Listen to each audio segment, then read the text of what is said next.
The Merchant of Venice, at the time when the city of Venice in Italy was rich and famous. One of her chief citizens was a merchant named Antonio.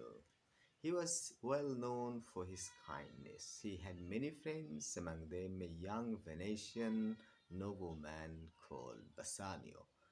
Although he came from a noble family, Bassanio was poor and spent more money than he could afford in order to live the kind of life he liked. But Antonio loved him and lent or gave him money whenever he needed it. For the merchant of Venice was a rich man who owned many valuable ships which traded with foreign countries. Now Bassanio loved a rich and noble young lady named Portia, whose father had recently died and left her all his money. So rich and beautiful and clever was she that princess and noblemen were continually offering to marry her.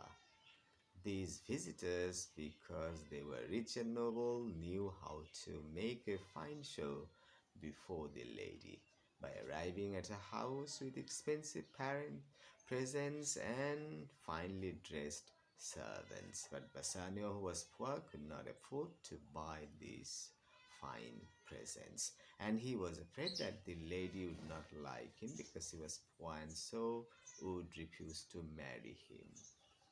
Bassanio went to Antonio and told him of his difficulty.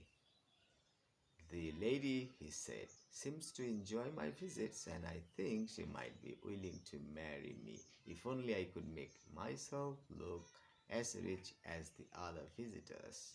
Would you help me to do this, Antonio, by lending me 3,000 ducats? I'm always ready to help you, Bassanio, said Antonio, but I have no money to spare just now. All my ships are at sea, but I shall have plenty of money when they come back. So I will borrow the money from Shylock, the moneylender, until then.